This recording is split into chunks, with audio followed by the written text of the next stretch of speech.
அரிசி நல்லா ஊறி இருக்குது. அரிசி கழுவி வச்சுருக்கேன். கிரைண்டரில் போட்டுருவோம். கிரைண்டரில் ஓடிட்டு பாருங்க. அரிசி போட்டுக்கிட்டு தண்ணி ஊற்றக்கூடாது. வெள்ளத்தை மட்டும் போட்டு வெள்ளத்தை நுணுக்கி அதில் போட்டோம்னா அரிசி போடுறதுக்கு சரியாக இருக்கும். தண்ணி ஊற்றக்கூடாது. வெள்ளம் ஓடிட்டுருக்கு பாருங்கள். வெள்ளமும் அரிசியும் அரைச்சிட்ருக்கு பாருங்கள். இது மாதிரி தான் மாவை வரைக்கணும். நைஸாக ஓடணும்.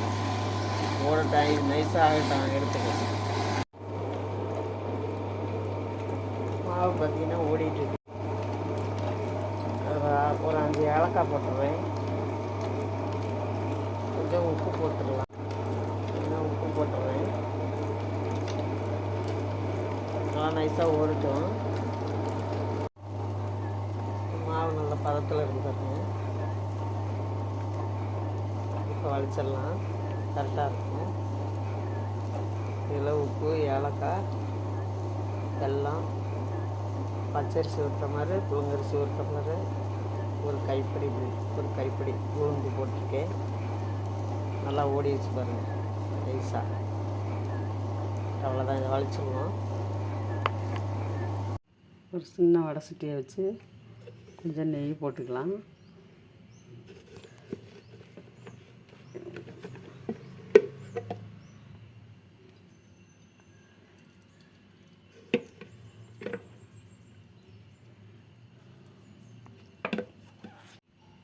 தேங்காய் போட்டுக்கலாம்.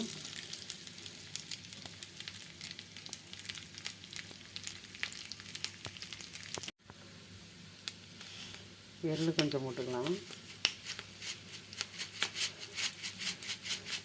இது வந்து கல்யாணம் ஆன புதுமண தம்பதிகளாக இருந்தால் அந்த பொண்ணு மாப்பிள்ளைய அம்மா வீட்டுக்கு, பொண்ணோட அம்மா வீட்டுக்கு போய் அந்த திருவாதிரை வச்சு அழைச்சி செய்வாங்க.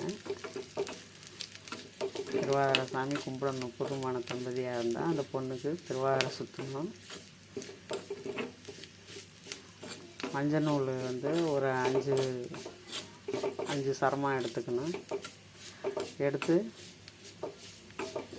5 இதாக கட் பண்ணிக்கணும். கட் பண்ணிவிட்டு சாமிக்கிட்ட வச்சு இந்த கச்சாயத்தை செஞ்சு களி கிளறி தேங்காய் பழம் வச்சு நல்லா நிறைஞ்ச பௌர்ணமிக்கு சாமி கும்பிடணும். சுமங்கலி பூஜை இது.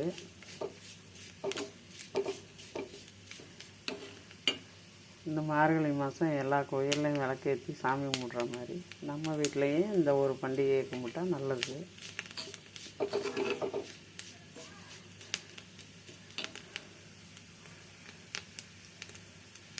பக்கத்தில் வெண்ணமலைன்னு இருக்குது நம்ம ஊரில், முருகன் கோயில். அங்கே இன்னும் நல்லா சிறப்பாக இருக்கும். இந்த திருவாதிரை ஆரித்திரா தரிசனம்லாம் அருமையாக இருக்கும். சிவன் கோயில் ஒன்று இருக்குது, ஈஸ்வரன் கோயில், பசுபதீஸ்வரன் கோயில். அங்கே அந்த அந்த திருவாதிரை கும்பிட்டு மறுநாள் ஆருத்ரா தரிசனத்தை சிவன் கோயிலுக்கு போயிட்டு கும்பிட்டா இன்னும் நல்லாயிருக்கும் பாருங்க. திருவாதிரை கும்பிடுங்க. எல்லோரும் நல்லா சுமங்கலியாக நல்லா நீண்ட நாளுக்கு எல்லாம் நல்லா 16 பெற்று பெருவாள் வாழ்வாங்க.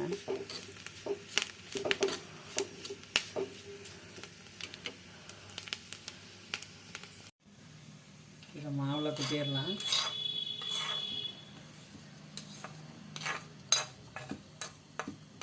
நல்லா வாசமாக இருக்குது பாருங்கள்.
கச்சாயத்துக்கு எண்ணெய் காஞ்சிட்ருக்கு பாருங்கள்.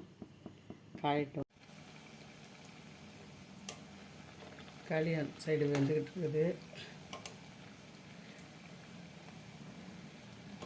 களியும் கச்சாயமும் வச்சு தலைவாழை இலை போட்டு, இது பெண்கள் தான் சாமி கும்பிட்றது. செய்யுங்க, செஞ்சு பாருங்கள், சூப்பராக இருக்கும். எங்களுக்கு சப்போர்ட் பண்ணுங்கள், லைக் பண்ணுங்கள், கமெண்ட் பண்ணுங்கள் எப்படி இருக்குன்னு.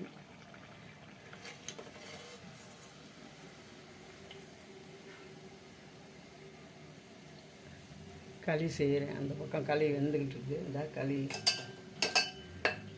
களி வெந்துக்கிட்டு இருக்குது. எப்படி இருக்குன்னு பார்க்கலாம்.